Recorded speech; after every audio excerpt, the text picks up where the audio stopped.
అందరికీ నమస్కారం. ఈరోజు మీ అందరికీ నేను వినిపించబోయే కథ కనువిప్పు. రచయిత వలివేటి నాగచంద్రావతి గారు.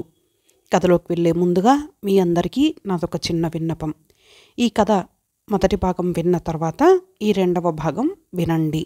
ఇక కథలోకి వెళితే, జరగబోయేది తాననుకున్నంత సవ్యంగా సాగేది కాదని, హరి వెనకటివాడు కాదని ఆయన్ని చూస్తూనే గ్రహించుకున్నాడు శివయ్య. పార్వతమ్మ మీద పూర్తి సానుభూతి ఉందాయనకి. కనుకనే తానే రంగంలోకి దిగి జరగబోయే కార్యక్రమానికి నాంది పలికాడు. పిల్లలతో చిన్నప్పటి నుంచి పార్వతమ్మ పడుతున్న అవస్థలు, ఇప్పుడు ఎదురైన సమస్యలు, వాటికి ఈ ఇల్లు అమ్మటం ఒక్కటే తప్ప వేరే దారి కనపడని పరిస్థితి.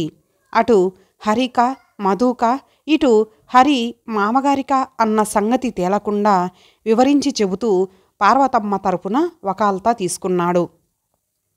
వ్యవహారమంతా మామగారి మీదకు నెట్టిన హరి మటుకు మెదలకుండా ఊరుకున్నాడు.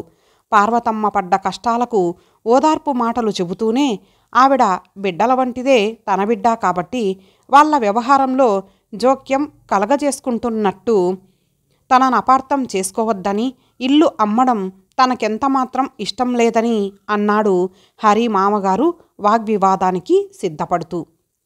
మీ తప్పేమున్నది అన్నగారు? మీరు మేము ఇచ్చుకొని పుచ్చుకున్న వాళ్ళం. పిల్లనిచ్చిన మీకా మాత్రం బాధ్యత లేదని నేను మాత్రం అనగలనా? మీకు తోచిన సలహా మీరు చెప్పండి.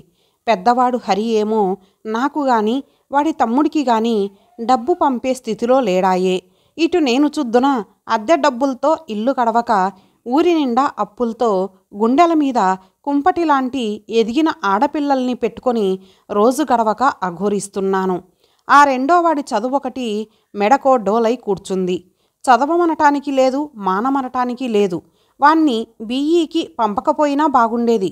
అప్పుడేమో ఫస్ట్ క్లాస్లో వచ్చాడని అప్లికేషన్ పెట్టడం తరువాయిగా సీటొచ్చి పడిందని హరే చంకలు కొట్టుకొని ఈ గంపశ్రాద్ధమంతా నెత్తికెక్కించాడు. ఇప్పుడు తప్పుకున్నాడనుకోండి, మరిప్పుడు నన్నేం చేయమంటారో చెప్పండి. కొంత ఆవేశపడుతూనే అడిగింది పార్వతమ్మ. స్థిమితంగా సాగిపోతున్న సంసారాన్ని ఈయన కూతురు కలిసి ఈ స్థితికి తెచ్చారన్న ఉక్రోషం లోపల పనిచేస్తున్నదావిడకి. నా బంగారం మంచిది కానప్పుడు ఎవర్నని ఏం లాభం అనుకుంది. ఈ రోజుల్లో ఎవరి స్వార్థం వాళ్ళు చూసుకోవటంలో తప్పేమిటి అని సరిపెట్టుకుంది. తన్ను తాను సమాధానపరుచుకొని ఓర్పుగా సహించుకొస్తున్నది మొన్నటి వరకు. కానీ ఈరోజు ఆయన ఎదటపడి తన ఒక్క కుమార్తె శ్రేయస్సు కోసం తన బిడ్డలందరికీ అన్యాయం తలబెడుతున్నాడే అన్న ఉక్రోషం రెచ్చగొట్టిందామెని. బుస్సుమనే తాచుపామును ఒడుపుగా మెడపట్టి కోరలు పీకే పాములవాడిలా ఆయన లబ్జుగా చల్లని కంఠస్వరం పెట్టి, మీరలా అంటే నేను ఏమనగలను? కానీ అక్కయ్య గారు, నా కూతురి క్షేమం కోసం మాట్లాడక తప్పదు. ఇల్లేమో తాతగారి ఆస్తి, అది మగపిల్లలకే చెందుతుందన్న సంగతి మీకు నేను చెప్పాల్సింది కాదు. నా అల్లుడి వంతు వచ్చే భాగం నేను అమ్మనీయదలచుకోలేదు. పిల్లా జల్లాతో పైకి రావాల్సిన వాళ్ళు కదా. ఈ కాస్త ఆధారమన్నా లేకపోతే వాళ్ళేమైపోవాలి? చల్లగా మెల్లగా పార్వతమ్మకేమీ హక్కు లేదన్న సంగతి బయట పెట్టాడాయన. మరి ఆడపిల్లల గతి ఏమిటి? హరి ఆవేదనగా హరివైపు తిరిగి అంది పార్వతమ్మ. అతను మాత్రం ఏమంటాడమ్మా? వియ్యపురాలి మాటలకు మధ్యలోనే అడ్డు తగిలాడు వియ్యంకుడు. మీరుండండి, అది వాళ్ళు తేల్చుకోవాల్సింది అంటూ ఆపాడు శివయ్య కాస్త గద్దింపుగా. మొదట్లో కొంచెం తత్తరబిత్తరలాడినా పెళ్ళాం చెప్పిన పాఠాలన్నీ బాగానే వల్లించాడు హరి. ఇల్లు అమ్మ వద్దన్నాను కానీ ఆడపిల్లల్ని వదిలేస్తానన్నానా అమ్మా? అప్పుడే కమల పెళ్ళికేం తొందర?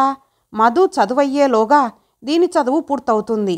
ఇద్దరం కలిసి చెల్లెళ్ళ పెళ్ళే చేయలేకపోతామా అంటూ తేనె వలకబోశాడు హరి. పూనకం వచ్చినట్టు ఊగిపోయింది పార్వతమ్మ. చేస్తావురా, చేస్తావు. పెళ్ళి కాదురా, నీ చేతుల్లో పెడితే ఈ పాటికి వాళ్ళ గొంతులు నులిమి ఉందువు. ఎక్కడ తాతగారి ఆస్తి మింగేస్తామో అని మామగారిని ముందేసుకొని నాటకమాడుతున్న వెదవ్వి. నువ్వు వాళ్లకు పెళ్ళిళ్ళు చేస్తానని నాకు భరోసా ఇస్తున్నావట్రా? అంత బాధ్యత ఎరుగున్న ప్రబుద్ధుడవైతే పెళ్ళాన్ని భుజాల మీద వేసుకొని పారిపోతావట్రా? నీలాంటి స్వార్థపరుడి తోక పట్టుకొని గోదావరి ఈదడానికి నేను తల్లినిరా?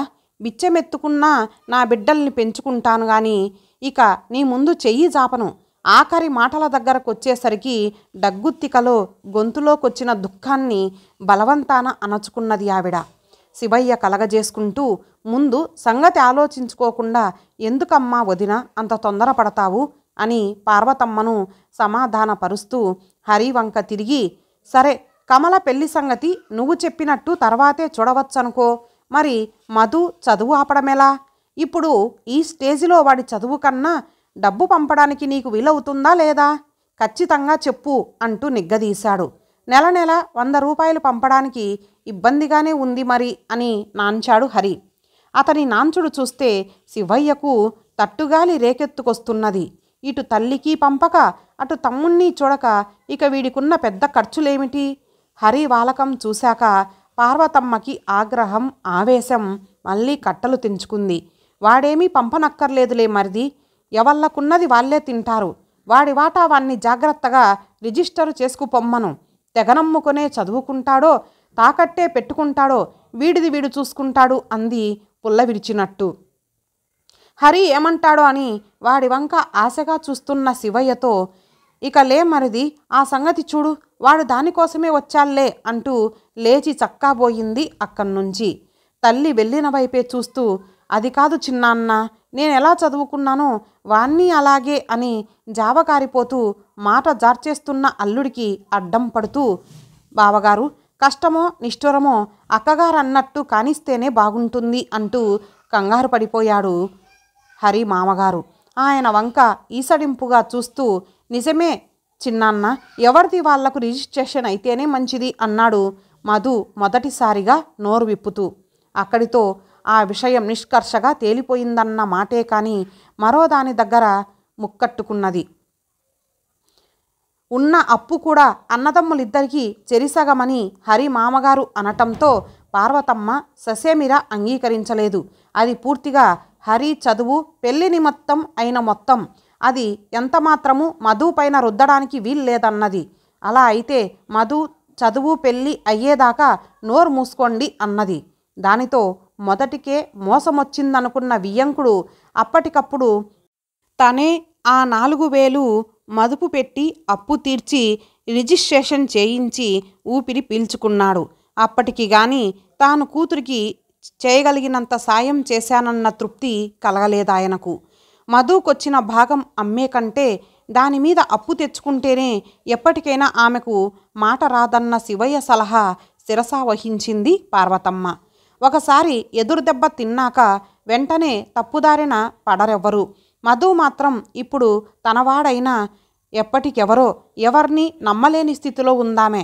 మధు చదువుతో పాటు ఇప్పుడు ఇంటి ఖర్చు కూడా కటకటగా ఉంది. హరి వాటా అద్దె డబ్బు హరికే పంపేస్తోంది. నువ్వు ఉంచుకో అన్న హరి ఉత్తరానికి జవాబు కూడా ఇవ్వలేదామె.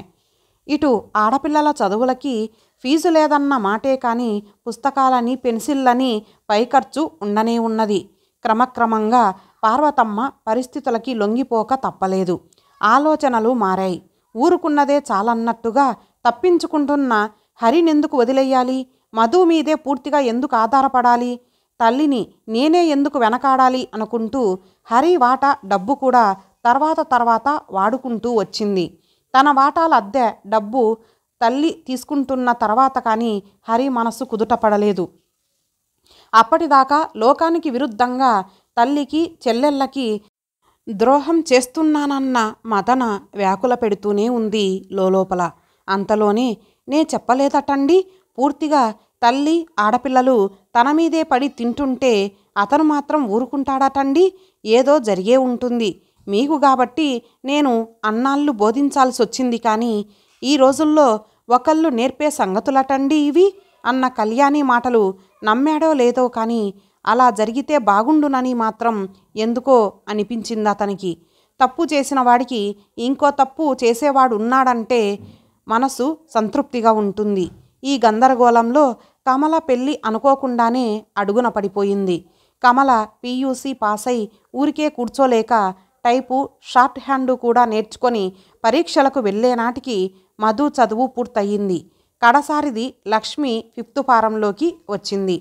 పైకి బింకం సడలకుండా నెట్టుకొస్తోంది. కానీ పార్వతమ్మకి ఆడపిల్లలిద్దరి పెళ్ళిళ్ళ మాట తలచుకున్నప్పుడల్లా కడుపులో గాయం కెలికినట్లవుతోంది. ఎంత కక్కుర్తిగా గడుపుకున్నా ఈ 4 ఏళ్లలోనూ చదువు సంధ్యలకే కానీ బట్ట ఆతాకే కానీ ఇంటి మీద 6,000 దాకా అప్పు దేకింది. అసలు వడ్డీ కలిపి మనం తీర్చబోయే నాటికి దాని ఖరీదుకే మించిపోతుందేమో, అమ్మేద్దాం అంటూ ఉండేవాడు మధు. ఉన్న ఊర్లో అద్దె కొంపలో ఉండటమెందుకు, అందాక రాని అంటూ దాటేస్తున్నదావిడ. ఆ తర్వాతో అన్నాడు మధు. ఆ పాటికి నీకు ఏ ఊర్లో ఉద్యోగమొస్తుందో అక్కడ ఉంటాం కదరా అన్నయ్య, అప్పుడెలాగూ తప్పదు కదా అద్దె ఇల్లు, అది అమ్మ ఆలోచన అన్నట్టు నవ్వింది కమల. హరి అప్పుడప్పుడు తల్లిని పరామర్శించడానికి వస్తూనే ఉండేవాడు. 4-5 సార్లు చెల్లెళ్లను తీసుకెళ్లి బట్టలు కుట్టించి పంపించాడు కూడా. పార్వతమ్మ కళ్యాణి పురుడు పోసుకున్నప్పుడల్లా వెళ్ళి చూసి వచ్చేది. 3వ కాన్పుకి దగ్గరుండి పురుడు పోసి వచ్చింది కూడా. తెంపుకుంటే తెగే బంధమా ఇది? అయినా ఈ రాకపోకలన్నీ హరి మనసుకి మనస్ఫూర్తిగా కాక చుట్టపు చూపుగానే గోచరిస్తూ ఉండేవి. మనస్సు విరిగిన తర్వాత బాంధవ్యాలంతే. తల్లి తప్ప ఆ ఇంట్లో అందరూ తనను పరాయివాడిగా తప్పుకు తిరుగుతున్నట్టుగానే ఫీల్ అయ్యేవాడు హరి ఎందుకనో. దానికి తోడు తానేమి ఇవ్వబోయినా వద్దని మొహమాట పడుతూ బ్రతిమాలించుకుంటూ తల్లి సిఫార్సు చేస్తే కానీ తీసుకొని చెల్లెళ్ళు మధు వస్తే సరి, ఏం తెచ్చావంటూ అతను ఎంత విసుక్కుంటున్నా వెనక అతని సామాన్లన్నీ పరీక్ష చేసి లాక్కొని అతను తీసుకురాని వాటికి గారాబాలు పోయి నిష్ఠూరాలాడి ఒక్కొక్కసారి పోట్లాట కూడా వేసుకుంటూ ఉండే చెల్లెళ్లను చూసినా తనను వాళ్ళంతా ఆ కుటుంబంలోంచి దూరంగా నెట్టేస్తున్నట్టే ఫీల్ అయ్యేవాడు. పైగా ఏమోయ్ ఇక్కడ్నుంచి తప్పించుకున్నావటగా, ఏమాత్రం కూడబెట్టావేమిటి అంటూ మొహం మీదే అడుగుతుంటే జవాబు కోసం తడుముకుంటూ రోషాలు పోవడం చూచి అబ్బే హాస్యానికన్నాం, మరేం పట్టించుకోకు అని తప్పించుకునేవాళ్ళు. ఆ మాటల వెనక ఉన్న హేళన అర్థం చేసుకోలేనంత పసివాడేం కాదు హరి. శివయ్య బాబాయ్ సైతం తనతో ఇదివరకటంత సన్నిహితంగా మాట్లాడడం లేదు. అసలు ఆ ఊర్లో అడుగు పెడుతూనే తనో నేరస్తుడి కింద అనుభూతి చెందేవాడు హరి. తను చేసిన కక్కుర్తి పనికి లజ్జగానే ఉన్నది అతనికి. అతని మనసులో నా వాళ్లకు దూరం అయ్యానే అన్న బాధ మెదలడం కళ్యాణి ముందే పసిగట్టింది. దానికి విరుగుడు ఆలోచించకపోతే వేసుకొచ్చిన పథకమంతా వృధాయే. దానికొకటే మందు. అక్కడికి పోను రాను చాలా మటుకు తగ్గేట్టు చూసింది. అవసరమైతే తప్పనిసరిగా వెళ్లాల్సొచ్చినప్పుడు తను కూడా వెంట వెళ్ళేది. అక్కడ పనిమాల అయిన వాళ్ళందరిళ్లకు వెళ్ళి తనని అత్త ఆడపడుచులు పెట్టిన ఆరళ్ళు తన మొగుణ్ణి మెత్తనివాణ్ణి చేసి 4,000 అప్పు నెత్తిన రుద్దటము, అదీ చాలక ఇప్పటికీ కూడా వీలున్నంత వరకు రాల్చుకు తింటున్న వైఖరి వైనాలుగా వర్ణించి చెప్పేది. వినని వాళ్ళది పాపమన్నట్టుగా. దానితో మొహమాటం లేకుండా తప్పు కాదటమ్మా, గంపంత సంసారం ఆవిడ కర్మానికి వదిలి మీ గొడవ మీరు చూసుకుంటున్నారు అని బుద్ధి చెబుదామనుకుంటున్న గడుసు వాళ్ళకి సైతం టక్కున నోరు మూతబడింది. అసలేం జరిగిందో, లోపల ఏమి స్వయం పాకాలున్నాయో అని ఊగిసలాడుతున్న ఇరుగు పొరుగు కొందరమ్మలక్కలకి కీలకం దొరికినట్టయింది. అన్నీ తెలిసినా పార్వతమ్మ తొనకకుండా నిండుకుండలా ఉండిపోయింది. జరిగిన తతంగమంతా ఎంతమందికని మోసుకెళ్ళి చెప్పి ఒప్పించడం మొత్తానికి కళ్యాణి సాధించింది. భార్య అందరికీ చెప్పే మాటల్నే హరి కూడా మళ్ళీ మళ్ళీ వింటూ నా తప్పేమీ లేదని జోకొట్టుకుంటూ కాలక్షేపం చేస్తున్నాడు. అలా అనుకోగలిగితే వచ్చే లాభం పొందుతూ ఉండి ఇంకో విధంగా ఎలా అనుకోగలడు? హరికిప్పుడు 3 పిల్లలు. వాళ్ళకి కళ్యాణి ముచ్చట కొద్దీ నగలు చేయించింది. అందరి పేర తలా 5,000 ఇన్సూరెన్సు చేయించాడు హరి. మామగారు ఇచ్చిన అప్పు 4,000 కూడదీసి ఇవ్వబోతే ఆయన తీసుకోలేదు. ఆ డబ్బుతో స్థలం చూసుకొని ఓ ఇంటివాడు కమ్మని సలహా ఇచ్చాడు. అంతో ఇంతో ఆయన సాయంతోనే కొత్త ఇల్లు పూర్తి చేసుకుంటున్నాడు హరి. పసుపు కుంకానికంటూ 2 ఎకరాల పొలం కూడా కళ్యాణి పేర పెట్టాడాయన. 3 పువ్వులు 6 కాయలుగా ఉందతని సంసారం. ఇంత అభివృద్ధి తన వాళ్లతో కలిసి ఉంటే సాధించగలిగేవాడేనా? తను చేసిన పనికి విచారించడం మానుకున్నాడు హరి. అది వంకర పనేం కాదు. మధు చదువు పూర్తయింది. దగ్గర్లో ఎక్కడా ఉద్యోగం వచ్చే సూచనలు కనబడక దూర ప్రాంతాలకు వెళ్ళక తప్పలేదు. అయినా మొదట్లోనే గెజిటెడ్ ఆఫీసర్ పోస్టింగ్ అవటం మూలాన ఉత్సాహంగా వెళ్ళాడు మధు. మధు అటు వెళ్ళగానే ఇటు కమల పెళ్లికి తొందర ఎక్కువయ్యింది పార్వతమ్మకి. ఎంత చదువుకున్నా, ఎంత అందమున్నా ఆడపిల్ల వెనక ఉన్న కట్నం పల్లెం వైపే దృష్టి మగపెళ్లి వాళ్ళకి. కానీ పిల్లను చూసి మెత్తబడ్డ ఓ సంబంధాన్ని పట్టు బలవంతాన 10 నుంచి 4కి దింపి ఒప్పించాడు శివయ్య. కొండెక్కినట్టయింది పార్వతమ్మకి. అప్పుడే బొగ్గను చుక్కతో తన కూతురు పెళ్లి కూతురై తన బరువు సగం తగ్గించినట్లే సంతోషించింది. పెద్ద కొడుక్కి ఈ విషయం తెలియబరుస్తూ, కాస్త కట్నం ఎక్కువైనా కమల ఈ సంబంధంతో సుఖపడుతుంది కాబట్టి నీవు కూడా వచ్చి చూసి నిశ్చయం చేసుకోవలసిందని తను రాస్తూ శివయ్య చేత మరో జాబు కూడా రాయించింది. ఆడపిల్లల పెళ్లి బాధ్యత అన్నలైన మీ ఇద్దరి మీద సమానంగా ఉంది కాబట్టి కట్నానికి పైఖర్చుకి 3000 నీ వాటాకు ఇవ్వాల్సుంటుందని ఈ విషయం మధుకు కూడా తెలియబరిచానని రాశాడు శివయ్య. శివయ్యకొచ్చే జవాబు కోసమే ఆతృతగా ఎదురు చూసింది పార్వతమ్మ. కొత్త ఇంటికి ప్లైవుడ్ తలుపులు పెట్టిస్తున్న హరికి ఈ ఉత్తరాలు చిరాకు పుట్టించాయి. అలవాటుగా కళ్యాణితో సంప్రదించి ఇద్దరికీ ఒకే జవాబు రాసి పడేశాడు. శివయ్య బాబాయ్ చూసిన సంబంధం విషయంలో తనకెటువంటి ఆక్షేపణ లేదని వెంటనే నిశ్చయించేసి తనకు తెలియపరచమని, పోతే 3000 భరించే స్తోమతు తనకు లేదని, ఏదో 100ల్లో అయితేనే తను ఒక చెయ్యి వేయగలనని, తమ్ముడు గెజిటెడ్ ఆఫీసరు వెనక జంజాటం లేనివాడు కనుక ఈ విషయంలో అతని సహకారం ఎంతైనా పొందవచ్చునని తన నిర్ణయాన్ని సలహాతో సముచితంగా జోడించి మరీ రాశాడు. పెళ్ళికని వడియాలు పెడుతున్న పార్వతమ్మ ఉత్సాహమంతా నీళ్లు గారిపోయింది. కాళ్ళు చచ్చుబడిపోయాయి. పొంగుతున్న పాల మీద నీళ్లు జల్లినట్టయింది. హరి అనుకుంటున్నదేమిటి? మధు గెజిటెడ్ ఆఫీసరై కొన్ని నెలలైనా కాలేదు. ఆ వ్యవధిలో వాడు మిగిల్చగలిగేదెంతనుకుంటున్నాడు? కట్న కానుకలు, పెళ్లి ఖర్చులు ఒక్క చేతి మీదుగా భరించాలంటే మాటలా? అంత చేటు అంతలో కూడబెట్టి మెట్ల కింద నిలవేయగలడని ఎలా ఊహిస్తున్నాడు? అక్కడికి నెల నెల మధు మిగిల్చి పంపుతున్న పైకంలో నుంచి ముందు చూపుగా పిల్ల కాపురానికంటూ ఎలానూ తప్పదు కదా అని చీరలు, సారెలు, గిన్నెలు, దొన్నెలు కొంటోందే తప్ప తన దగ్గర మాత్రం ఏమి నిలవ ఉంది? ఆనాడు తమ్ముడు నేను చెల్లెళ్ళ పెళ్ళిళ్ళకి పూనుకోమా అని భరోసా ఇచ్చిన మాటకి అర్థం ఇదన్నమాట. తమ్ముడికి 1000, తనకు 100లును. పెళ్ళికి కొన్నాళ్ళు వ్యవధి కావాలంటూ పెళ్లివారికి కబురు పంపారు. కానీ ఎన్నాళ్ళని? దానితో హరి వైపు నుంచి అంది వచ్చే సాయం 0కి 0, హల్లికి హల్లి, ఏదో నామ్కా అని తేలిపోయింది. మరిక మధు శక్తిని అంచనా వెయ్యక తప్పలేదు. శివయ్య లెక్కలు వేశాడు. ఇల్లు అమ్మితే అప్పులు పోను 3-4 వేలు మిగలచ్చు. ఆ డబ్బు కట్నానికి సరిపోతుందనుకున్నా పెళ్లి ఖర్చు వెళ్ళమార్చేదెలా? ఈ రోజుల్లో అది మాత్రం అంతంతలో తెమిలేనా? అయితే పార్వతమ్మకి శివయ్య ఆలోచన నచ్చలేదు. దాని రాత ఎట్లా రాసి ఉంటే అట్లా జరుగుతుంది. అంతేకాని ఇల్లు అమ్మవద్దు. రేపొద్దున లోకం ఆడిపోసుకోదు. అన్న నిలుపుకున్న ఇల్లు తమ్ముడికి కాకుండా చేసింది మహాతల్లి అని ఆ అభాండం నాకు ఎందుకు? నా నెత్తిన ఎందుకు? దానికి పెళ్ళయ్యే గీత ఎప్పుడుంటే అప్పుడే అవుతుంది అన్నదావిడ నిర్లిప్తంగా. మామూలు జీవితం మళ్ళీ ప్రారంభమయ్యింది. కమల పేపర్లు చూసి ఏదో కొన్ని కంపెనీల్లో స్టెనో పోస్టులకి ఖాళీలుంటే అప్లై చేశానంది. కళ్ళనీళ్లు పెట్టుకున్నది పార్వతమ్మ. పెళ్ళై పిల్లా పాపలతో కలకల్లాడే కూతుర్ని చూడాలనుకుంది. కానీ టైం అయిపోతోందో అనుకుంటూ వాచి చూసుకుంటూ బస్టాప్లో క్యూలో నిలబడి ఎదురు చూసే కూతుర్ని కాదు, తల్లిని బాధ పెట్టడం ఇష్టం లేక ఆ ప్రయత్నం మానుకుంది కమల. మధు కూడా కమల ఉద్యోగం చేయడానికి ఒప్పుకోలేదు.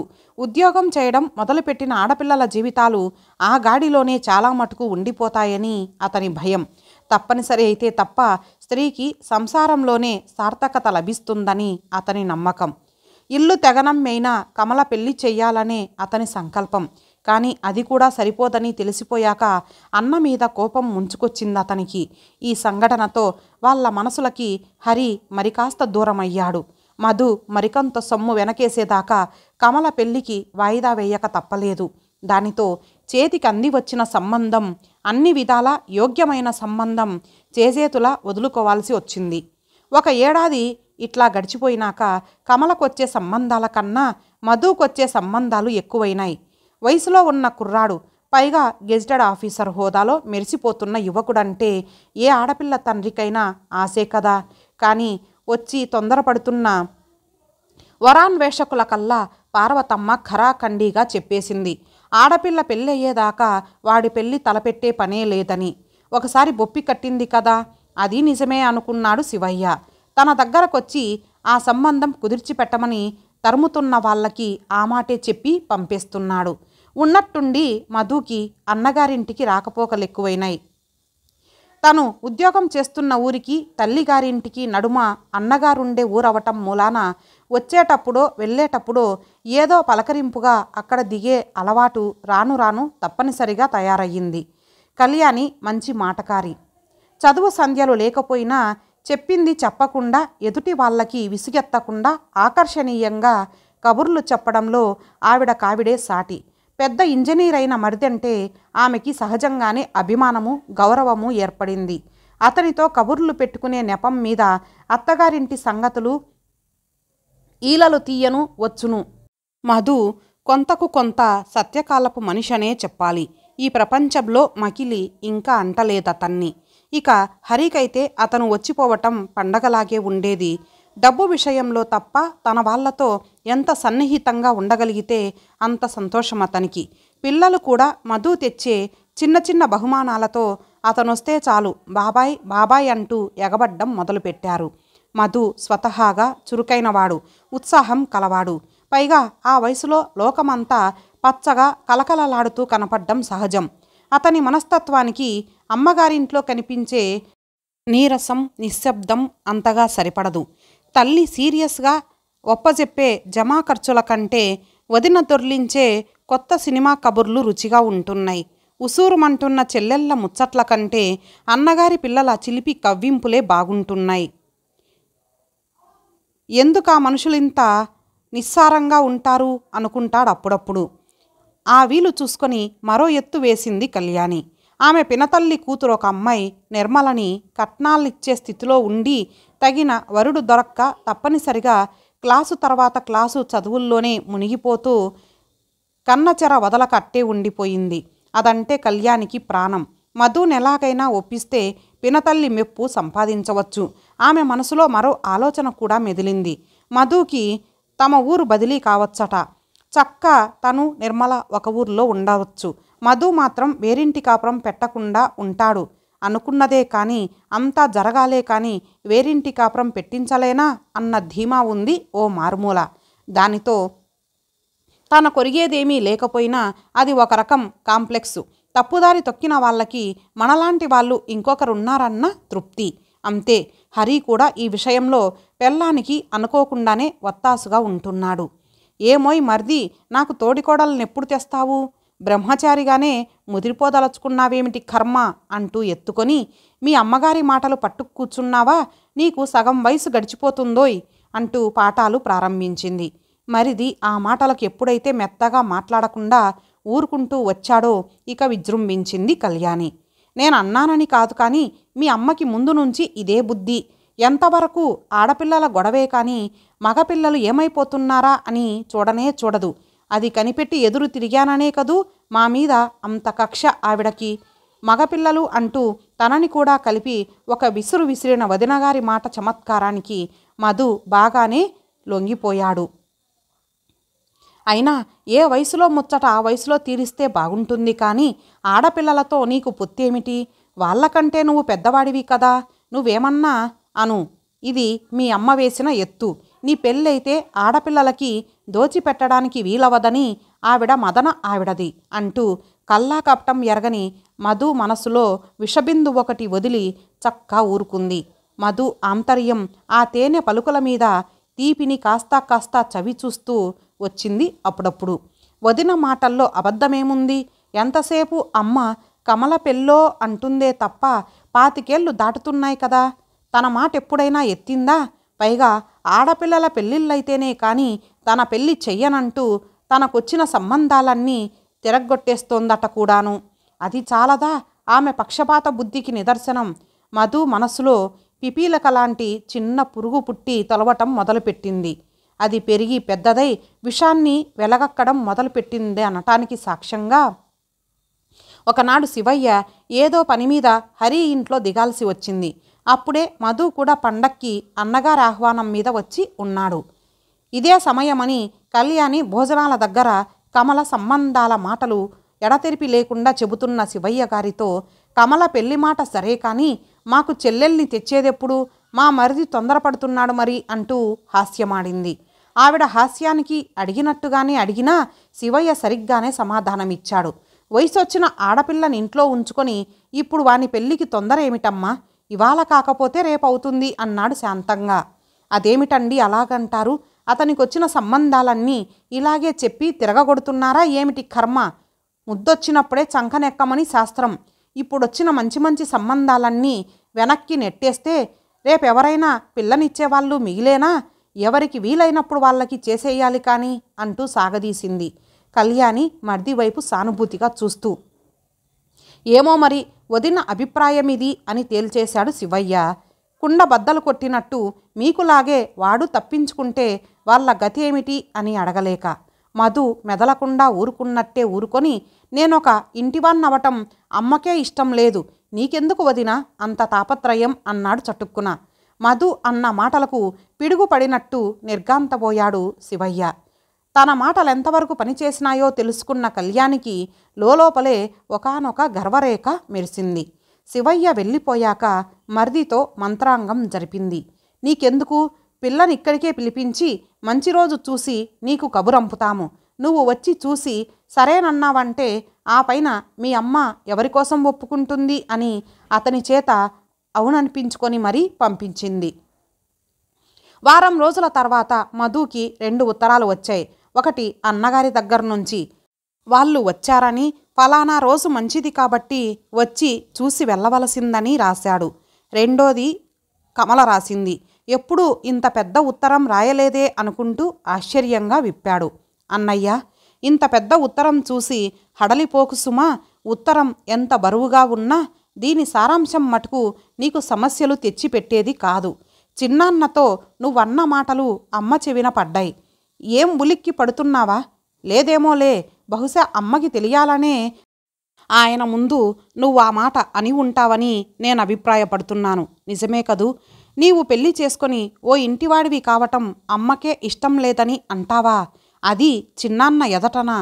చిన్నాన్న అమ్మతో చెప్పడనే అన్నావా? నేను నమ్మను. తప్పకుండా అమ్మకు ఆ మాటలు చేరాలనే అన్నావు. ఎలా అనగలిగావన్నయ్యా ఆ మాటలు? నాన్న పోయిన లగాయతు అమ్మ మన కోసం ఎన్ని తిప్పలు పడ్డదో నువ్వెరగవా?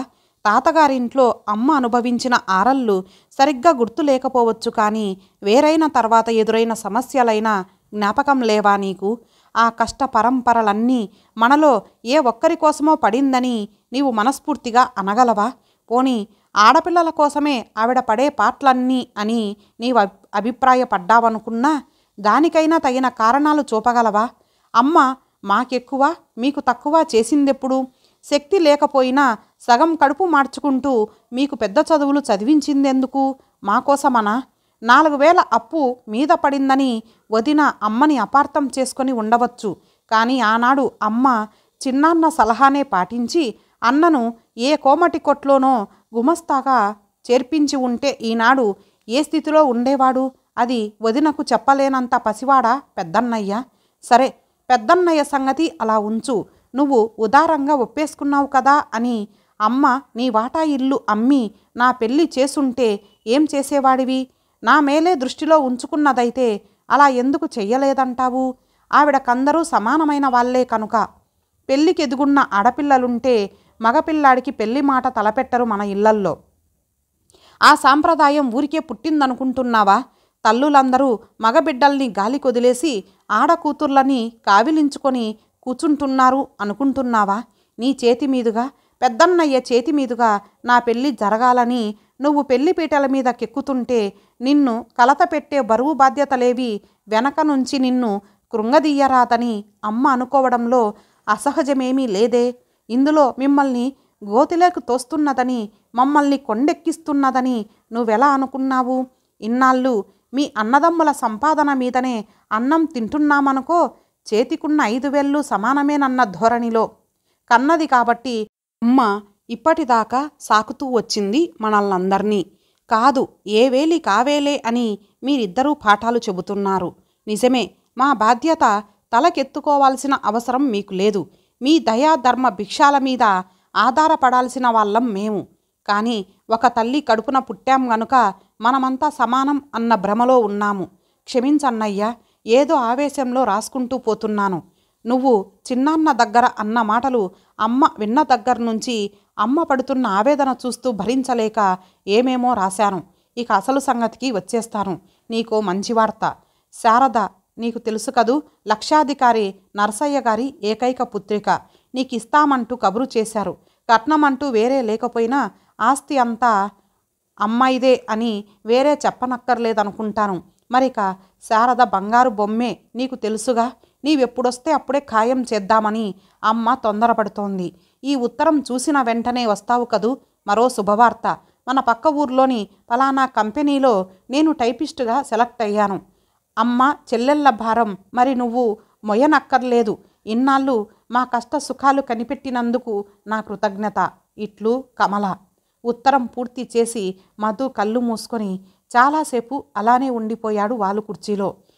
విడిపోయి బాధ్యతల నుంచి తప్పించుకున్న అన్నగారిని నిరసించిన తను అంతకన్నా ఏమి నిర్వాహం చేయబోతున్నట్టు? ఇంత చదువుకొని ఇన్నేళ్ళొచ్చి ఇంత అజ్ఞానంలో ఎలా పడిపోయాడు తను? తన మనసులో ఈ కాలుష్యం ఎలా ప్రవేశించింది? ఏ దారిన తాను వెలగబెడుతున్న ఉద్యోగానికి, దానికి ఆధారమైన చదువులకి ఆలంబనగా వెనక నిలిచి తనువు బ్రతుకు ధరపోసి గంజి త్రాగి తనకిన్నాళ్ళు పరమాన్నం తినిపించిన మాతృమూర్తిని ఎంత తేలిగ్గా తీసి పారేశాను అనిపించి కళ్ళకు కట్టిన పొరలొక్కసారి ఊడిపోయినాయి. భూదేవి లాంటి దయనీయమైన ఆమె మూర్తి ఇక పెళ్ళయ్యే యోగ్యత లేదనుకొని నిట్టూరుస్తున్న చెల్లెళ్ళ దీన వదనాలు కొరడా కొసలల్లే గుండెల్లో చెల్లుమన్నాయి.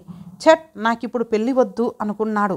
అప్పటికప్పుడు పెళ్లి చూపలకి రాను అని అన్నగారికి టెలిగ్రాము, అందరికీ ఇల్లు చూశాను, సామాన్లు సర్ది సిద్ధంగా ఉండమని కమలకి ఎక్స్ప్రెస్ డెలివరీ ఉత్తరము రాసి పడేశాడు.